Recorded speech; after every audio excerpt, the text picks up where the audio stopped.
뭐 이 상황 어떻게 보고 계신지 일단 궁금합니다. 이번에 금리 인상이 관련돼서 이야기가 나오고 있는데요. 연준 위원 중에서도 매파가 있고 비둘기파가 있는데요. 저번 주 같은 경우는 매파가 어느 정도 이야기를 많이 하면서 이제 시장이 조정을 받았다라고 볼 수가 있고요. 어제 같은 경우는 이제 블레이너드 이사가 이야기를 했는데 그 부분이 이제 시장에 좋게 금리 인상은 힘들 거다라고 이야기를 힘들 거다라는 이야기를 하게 되면서, 좋은 이제 시장이 호재가 된 것 같아요. 그런데 결과적으로 촉발을 했던 보고서는 결과적으로 보면 골드만삭스의 저번 주 보고서였던 것 같습니다. 골드만삭스 보고서에서 이렇게 이야기를 했는데요. 연준 위원들이 최근 단기간 내에 추가 금리 인상이 적절하다고 신호를 주기 시작했다는 점을 감안하면 금융시장은 너무 현실에 안주하고 있다라고 말을 해서 9월에 금리 인상을 할 거다라는 보고서를 냈는데요. 이 부분이 나오게 되면서 바클레이스나 JP모건 같은 경우도 이제 금리 인상에 무게를 두는 것 같습니다. 그리고 이제 금리 인상 지지라는 가장 대표적인 연준위 위원이 보스턴의 연방준비위원회 총재인데요.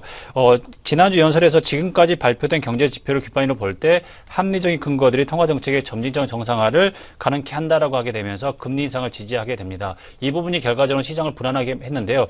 저는 이제 어제부로 이제 블랙아웃이라고 해서 이제 FOMC 회의가 되면서 일주일 전부터는 이제 그런 코멘트를 할 수가 없는데요.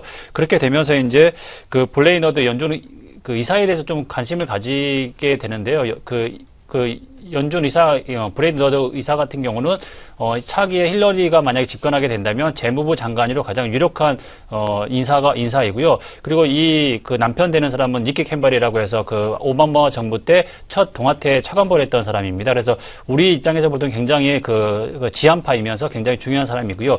그리고 2013년도에 자니 옐런 의장이 됐을 때, 물망이 올랐던, 연준 의장의 물망이 올랐던 사람입니다. 그래서 이 사람이 했던 발언에 대해서 시장에서 어느 정도 힘을 실어지는 이유는 결과적으로 보게 된다면 힐러리가 앞서고 있는 상황에서 재무부 장관에 가장 유력하고, 그리고 남편 같은 경우도 미국의 싱크탱크인 미국 안보센터라는 설립자이면서도 흔히 말하는 국방에 관련된 안보에 관련돼서도 굉장히 큰 역할을 하고 있어서 어제 발언을 하게 되면서 시장은 크게 힘을 실어주지 않나 그런 모습들이 제가 볼 때는 볼 수가 있었습니다.